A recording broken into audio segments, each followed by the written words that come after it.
I recently released an album of jazz fusion arrangements of tunes from GameCube games, titled Let's Play, available on Bandcamp, Spotify, Apple Music, etc. And I wanted to make a video to talk about one of the arrangements I put together for it.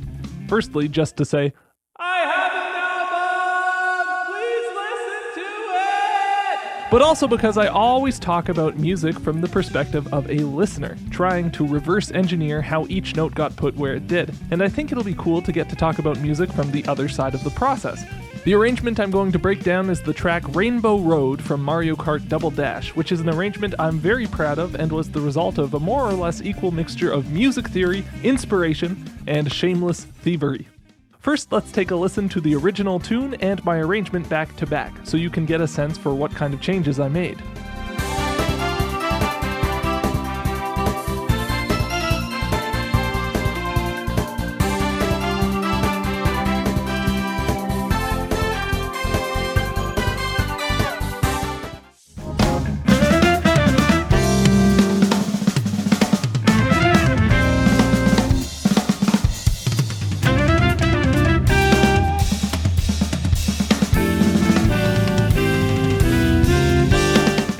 The main change, obviously, is all the drum bullshit. I had to arrange Rainbow Road because it's such a great, iconic piece of music, but at the same time, playing that C major scale melody as is with a fusion band seemed like it would teeter just a little too close to smooth jazz for my taste. My first big decision, which falls under the category of inspiration, was to imitate Art Blakey and the Jazz Messengers arrangement of Moon River.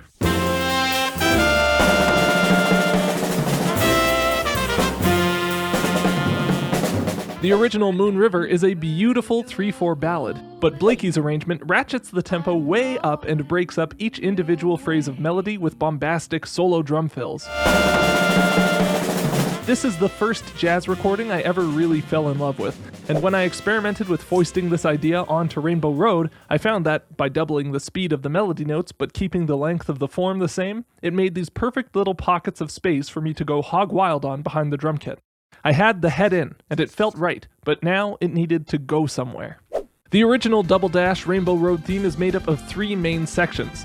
This first melody that we talked about, then this short syncopated riff section,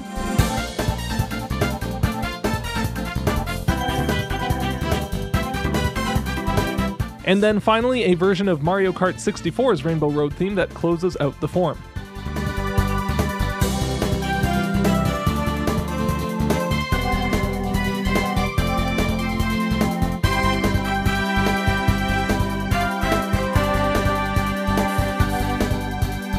This would be a lot to squeeze into a typical jazz format of playing through the melody, improvising solos over that same form, and then playing through the whole melody again to close out the tune.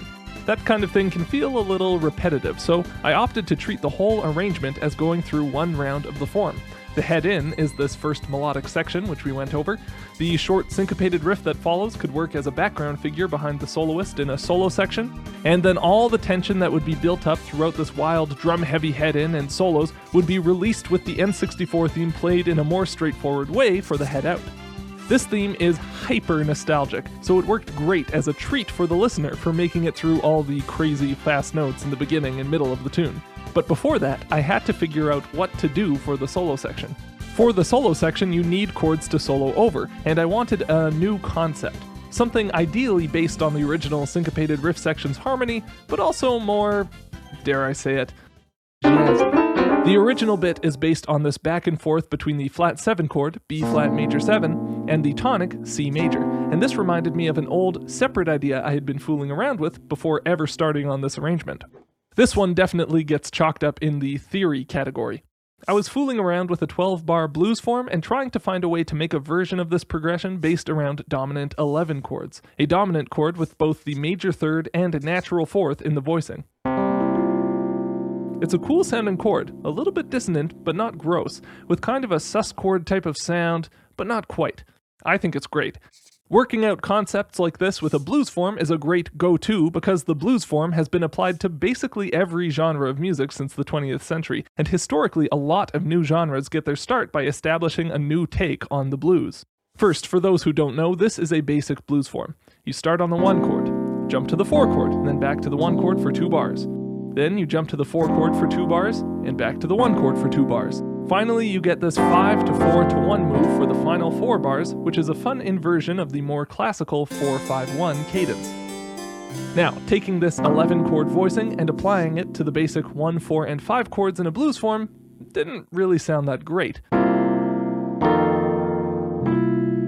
I mean, it's fine, but it feels like the sound of the 11 chord can create a better vibe than this. After some experimenting, I found that dropping down from a 1 11 chord to a flat 7 11 chord rather than a 4 chord sounds exactly right. Like that has to be the chord that comes next. So I replaced all the 4 chords in a blues form with flat 7 chords. This worked a lot better, but I wanted to try and figure out a substitute for the 5 chord that would allow for smoother soloing. If you can write a chord progression where all the chords can accommodate one scale or sound, even if it's not an obvious choice, it can make it a lot easier for a soloist to work with. After noticing that a B-flat 11 chord works really well underneath a C minor pentatonic scale, I decided to find a substitute for the 5 chord that would also work with that scale, while still creating the tension that you want out of a 5 chord. It didn't take much more tinkering to land on a D-flat major 7 sharp 11, a variant of a tritone substitution from our original G7. The chords move away from the original C dominant harmony, but are flexible enough to all accommodate a C minor pentatonic or C blues scale throughout the whole progression. So it still kind of feels like a blues, even with this more modern harmonic concept.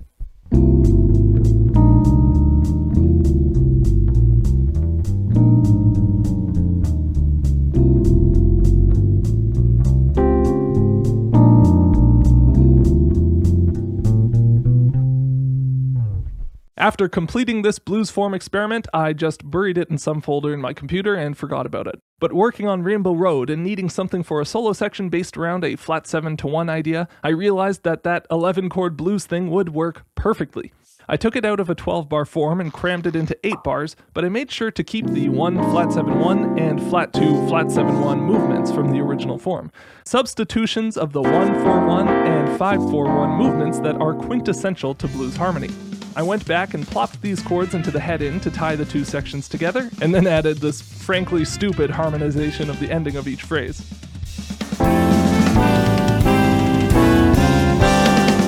I wanted it to sound hectic and crazy, so I alternated sus chords with chords pulled in from way outside the key, making sure that each melody note worked with each chord, but each chord sounded really jarring moving from one to the next.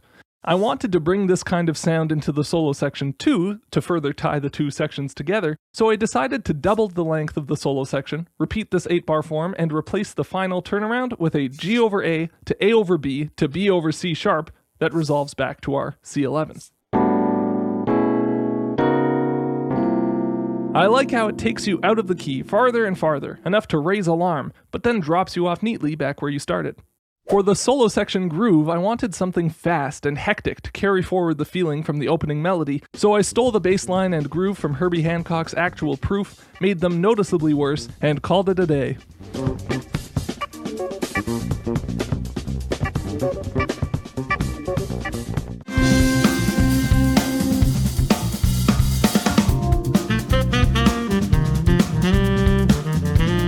Chalk that one up in the shameless thievery category. It's an exciting groove, still, and the harmony is colorful and chromatic while still being flexible enough to give the soloists freedom to be creative.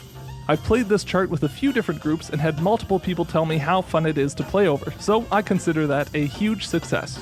Although truthfully, this tune would sound like hot garbage if I didn't have an excellent band of local Winnipeg jazz musicians ripping it to pieces. And I want to shout out Niall Cade on tenor sax and Aaron Shore on guitar specifically for their killer solos. Let's take a quick listen.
The very last thing I added to the arrangement, at the very last minute, was this unison guitar-bass-keyboard soli section, much to the player's chagrin, I imagine. I had happened upon a video of Cassiopeia playing at Hot Sounds Island in the 80s, an arrangement of Space Road with this insane shredding unison soli played by the whole band.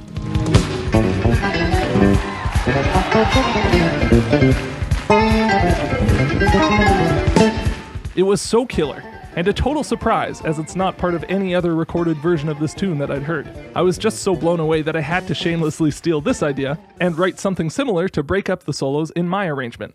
I tried to clearly outline the harmony in the line to maintain the solo section form, even with no actual chords being played. And there's foreshadowing of the head out, references to the head in, and a recognizable quote just for fun.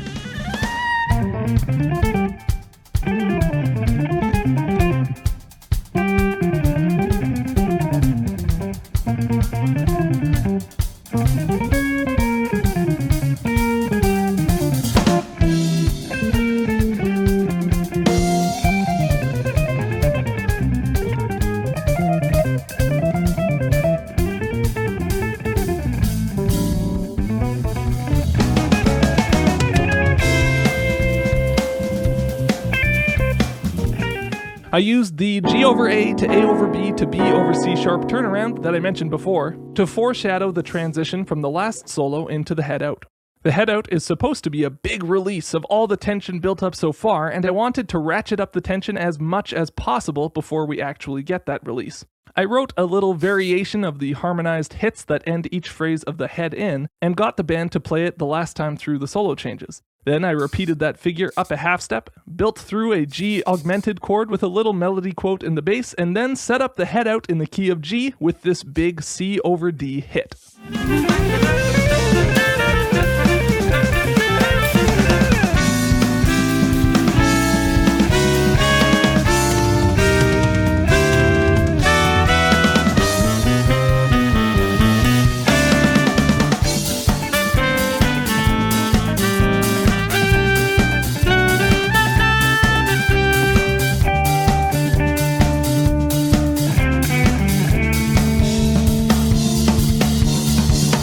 Since the head out is supposed to be a huge release, I wanted the rhythm section to groove in a straightforward, feel-good way. But just playing the music exactly the way it is in the game, again, felt a little too straightforward. I couldn't resist adding a tiny bit of mode mixture just to give the harmony some more depth. The chords are originally basically alternating 1 and 4 chords with a stepwise walk-up in the bass, before ending on this 5 chord. I traded out all of these 4 chords with minor 4 chords, which combine with the bass line to make a G to A half diminished to G over B to C minor major 7 progression. Chalk another point up to theory. I kept the final A flat over G chord stinger that ends the form in the original tune and let the guitarist just go nuts over it, returning briefly to the solo section groove for just these 4 bars before ending the tune the way it started, with the whole band playing this unison figure.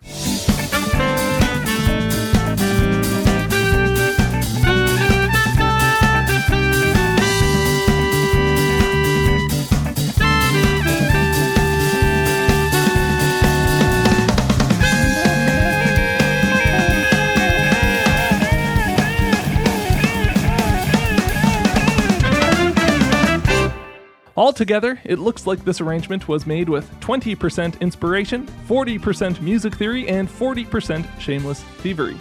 It was really fun to write and really fun to play, and I can't get over how killin' the rest of the band sounded. If you like the tune, there are a bunch of others like it on my album, titled Let's Play, available for streaming on Spotify, Apple Music, etc. And I hope you check it out. Thank you guys for indulging me in this video. I hope you got something out of it, and I'll see you all in the next one.